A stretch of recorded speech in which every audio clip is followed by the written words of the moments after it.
excited to talk to you both. This film looks like so much fun. I think I have to start first with Gunnar because he's almost a little bit of a child to the universe too, as he kind of comes, because Cora takes him along, but he's kind of one who's kind of new to this world. As much as he thinks he knows, there's so much more out there for him, right? Oh, yeah. And within himself even. Yeah, well, absolutely. No, he is very bleu, so to speak. He's never been off planet. It's very exciting to play a character that really starts out as the little guy, and hopefully, as the story progresses, becomes a bit of an anti-hero himself. And then when it comes to Kai, first of all, I had to ask Zach, I think the name of your ship is Hamachi? Is that right? Sure, sounds right. No, he didn't tell you the name. Like, that's your home or your space home. So I thought he would have told you. But yeah, so I call it Little Pony. Little Pony. Yeah. Okay.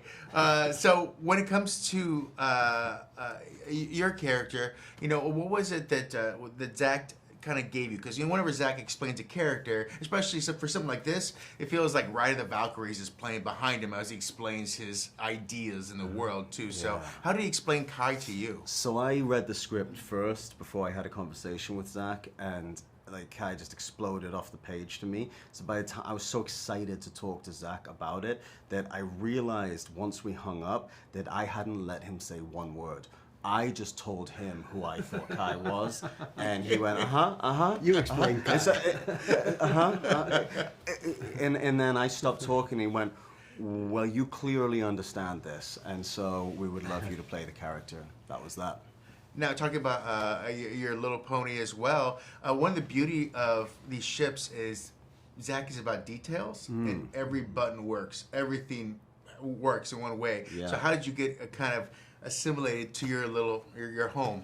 I just pressed a lot of buttons. I was love pressing all of the Every buttons. time, we've seen the film now 3 times, and I just enjoy every time you come up and down that ramp of your ship. You always flip a switch. Yeah. Yeah, I couldn't. What is he doing? Why is he? What Just what because could that because button it's there. possibly It's do? really his favorite switch. Yeah, no, it was one switch, and I just kept switching. Sounds great too. Yeah, yeah. And I well, you know what it was? I realized that it was also close to where steam was coming out. Yeah. So you gotta walk towards steam. You wanna, that's where you wanna be. You imagine in your mind that it's gonna be slow motion because it's Zach, and there's steam, and there's a button to push. Right. It's not a puzzle. That's right? a reason Right. to be close to this steam. Right. And that is acting.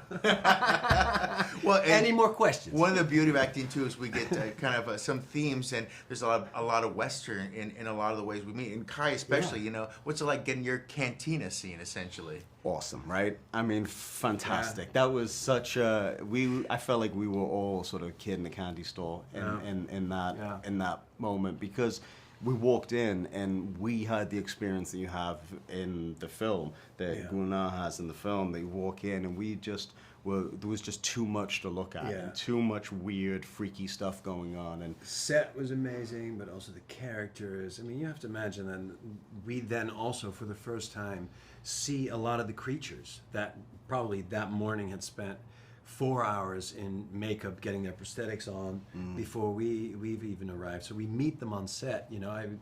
We never saw them without prosthetics. What was your favorite creature? Actually, the character that sort of tries to get me to come with him, because he has some relatively clean sheets upstairs, is played by Dominic Burgess, a wonderful actor, whom I had worked with a year prior on something else, and I didn't know that he was playing this character in Rebel Moon. And so it wasn't until we started rehearsing right before we started shooting that I heard his voice. And I'm like, who are you? And he's like, hey, Michiel, it's Dominic. Because he's also a very kind guy. Right. So it's very nice. Yeah. Okay, well, I have to let you go, but before, and I don't want to spoil anything, but at the end, Kai, I have to ask too, just one thing we want to say to people is not believe everything they think they saw at the end of part 1. And maybe I'll cut this and make this something after the release as well. Well, you know, in the immortal words of Kai, if you think I am handsome, you should see my twin brother. Very cool. I thank you so much. Right on. Pleasure all. Thank you. Thank you.